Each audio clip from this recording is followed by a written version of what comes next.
Expand Design, a roomy cabin, dual tone interiors, 15 smart utility spaces, and a large boot space, all there to expand your life. Welcome to Easy Space.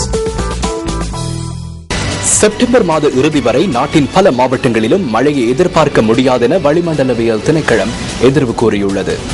இந்த நிலையில் 14 வருடங்களின் பின்னர் நீர்த்தேக்கங்களின் நீர்மட்டம் பாரிய அளவில் குறைவடைந்துள்ளதாக நீர்ப்பாசன திணைக்களம் தெரிவித்துள்ளது.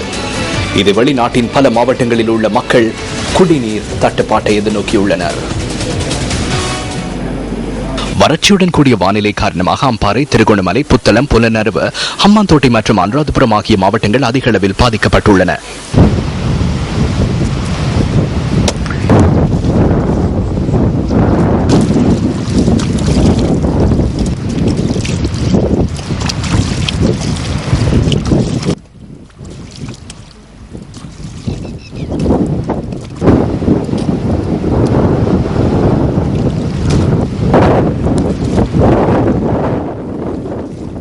அம்பாறை மாவட்டத்தில் விவசாயிகள் அதிகமாக பாதிக்கப்பட்டிருக்கிறார்கள்.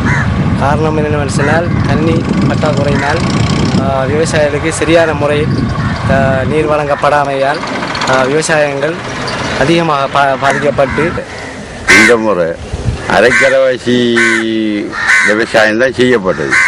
ஆகவே அதிலையும் அரைவாசிக்கு தண்ணி கொடுத்த மாதிரியும் அரைவாசிக்கு தண்ணி இல்லாத மாதிரியும் வறட்சியால் மிகவும் பாதிக்கப்பட்டிருக்கிறது. இதேவேளை பிபில மெதகம பிரதேச செயலக பிரிவில் உள்ள கிராமத்தவர்கள் குடிநீரின்றி அல்லலுறுகின்றனர். பிரதேசத்தின் அனைத்து நீர்நிலைகளும் வற்றி போயுள்ளதனை காண முடிகிறது. பவுசர்கள் மூலம் வழங்கப்படுகின்ற நீரையே மக்கள் இப்போது பயன்படுத்தி வருகின்றனர்.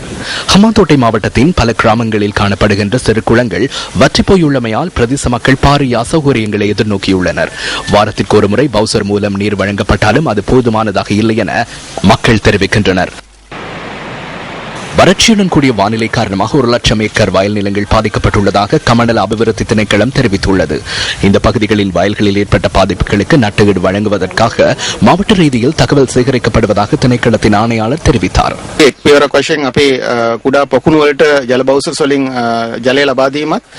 சிறிய நீர்நிலைகளுக்கு பவுசர்கள் மூலமே நீர் நிரப்பும் நடவடிக்கை முன்னெடுக்கப்படுகிறது. அத்துடன் மாணிக்க கங்கையிலிருந்து 3 தொடக்கம் 4 கிலோமீட்டர் வரையில் நீரை பெற்றுக் கொள்ள முடியும். அத்துடன் பருவப்பேற்று மழையை அக்டோபர் மாதத்தில் எதிர்பார்க்கிறோம். ஆனால் செப்டம்பர் மாதம் முழுவதும் நீர் விநியோகிக்கப்படும்.